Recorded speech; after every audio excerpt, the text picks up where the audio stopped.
Welcome to the Deep Dive. Today, we're grabbing a stack of sources, really digging into a case that unfolded incredibly quickly. We're talking about the arrest and the initial sort of legal whirlwind surrounding former Member of Parliament Devin Sears. He's facing some extremely serious drug trafficking charges. And look, our mission isn't just to read you the headlines. You can get those anywhere. We really want to unpack the timeline here, the legal moves, some pretty surprising details that came out, especially around the charges themselves and what happened right after the arrest. How does a case like this move so fast? That's what we're asking. Yeah, and what jumps out right away from the source material is just how detailed the timeline is. It's almost like a minute by minute, from what seemed like a routine police stop all the way to a high court decision by the Chief Justice, no less. It really gives us a snapshot, quite rare one, into how the legal system handles these high-profile, high-stakes narcotic cases, especially maybe when there's a political figure involved. Okay, so let's set the scene. The incident itself, it went down late at night, October 20th, 2025. The specific time logged was about 8:41 p.m. Police were on mobile patrol near the Old Bamia Police Checkpoint, that's in Linden Region 10, and they decided to pull over a particular vehicle. Right, and the vehicle is, well, it's immediately interesting, a dark blue Toyota Hiace minibus. Okay. Registration BAJ 4486. But here's the kicker. The source says it was officially registered to the Region 10 Tourism Committee, Inc. Tourism Committee. Yeah. So right away, you've got questions, who's using this official vehicle late at night and why? It adds a layer of complexity before they even look inside. And behind the wheel, Devin Sears, 39 years old, former MP, Alliance for Change member. The police report, it details that as soon as they stopped him, Sears started acting, well, highly suspicious. They specifically noted he was, quote, sweating profusely. Mm-hmm. And that detail, the sweating, that's often crucial legally. It gives the police that initial justification, that reasonable suspicion to maybe probe a bit deeper than just a routine check. And then we get the quote, the one that really stands out. A police rankee asks him, what are you transporting? And Sears gives this very specific and frankly bizarre answer. Right. He says, I am transporting tourism plants. Tourism plant. I mean, just picture it. Former MP, government vehicle, late at night, sweating, claiming he's hauling plants for tourism. It's almost hard to believe. It's memorable, absolutely, but strategically, probably not the best move. It just screams suspicion, doesn't it? Yeah. Legally, though, that phrase, tourism plants, it might actually be important for his defense later because he didn't say drugs. He didn't say, I don't know. He gave a specific, even if unbelievable, cover. It leaves that tiny door open to argue maybe he was just hired to move plants, literal plants, and didn't know what was really in those bags.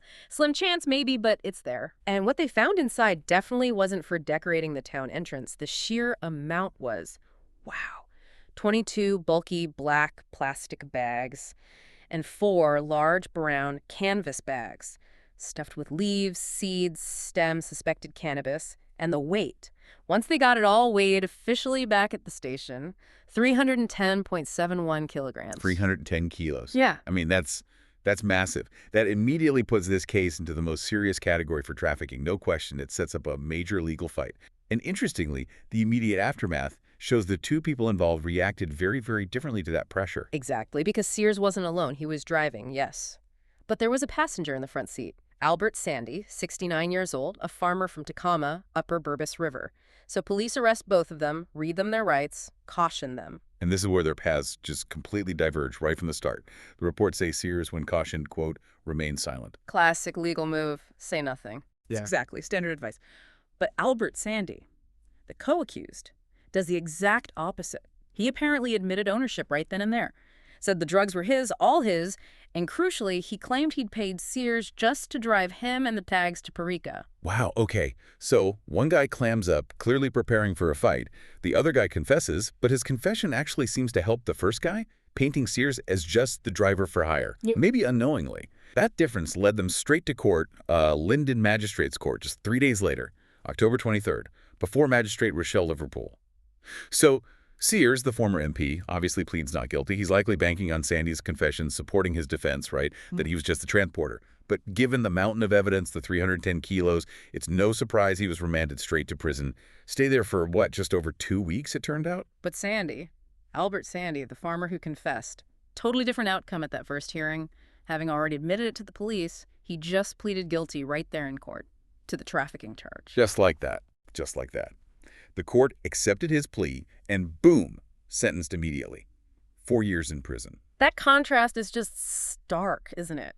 One guy gets 4 years, basically case closed within 72 hours of the arrest, and in doing so, he hands the other guy, Sears, a potential lifeline for his defense. It really is. It shows completely different objectives, probably. One guy sentenced, the other just starting his legal battle. Sandy probably figured, okay, admit it, get it over with, maybe hope for some leniency with a quick plea.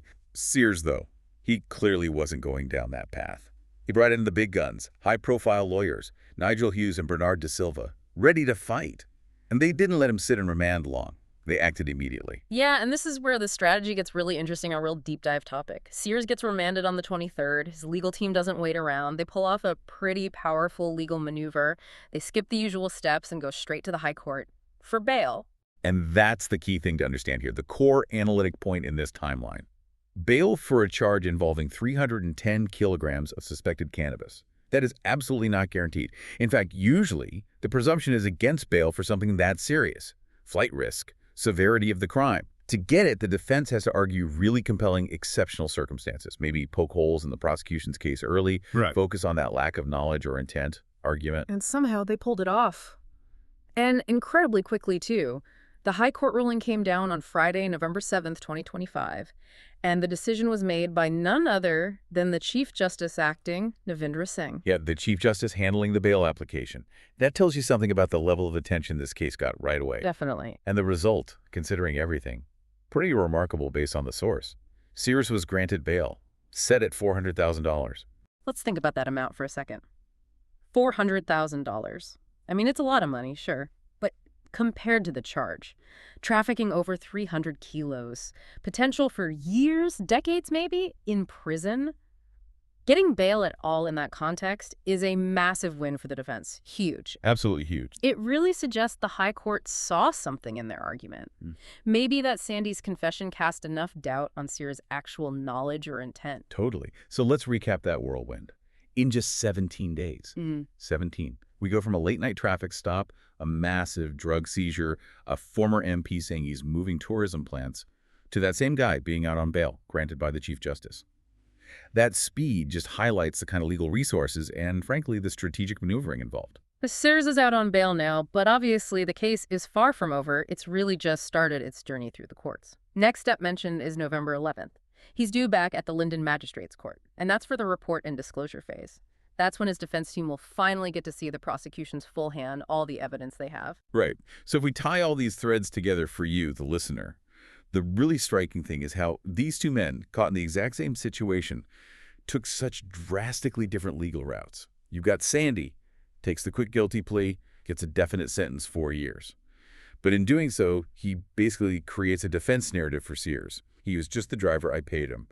Then you have Sears, stays silent, pleads not guilty, hires top lawyers, and uses that narrative, presumably, to argue his way to bail on a very, very serious charge. Yeah, it all comes down to intent, doesn't it? That's going to be the battleground. The defense is going to hammer that point. The drugs belong to Sandy. He confessed. He's sentenced. Therefore, Sears lacked the criminal knowledge, the mens rea, to be guilty of trafficking. He was just driving. Exactly. It's almost like a textbook case study in how you can separate defenses when multiple people are arrested. How the actions of one co-accused could be strategically used by the other, especially the one with more resources. So here's the thought to leave you with, thinking about this whole rapid sequence of events. We know Sandy confessed, admit full ownership, said he paid Sears just for transport. So the question becomes, is Sandy's 4-year sentence the end of the story for that 310 kilos? Or is his confession just step one in Sears' much longer, much more complex legal strategy to argue he was nothing more than an unwitting taxi driver who just happened to be using a tourism committee minibus late at night? That dynamic, the interplay between the confession and the defense, that's what's going to shape everything as this case moves forward. It's definitely one to watch.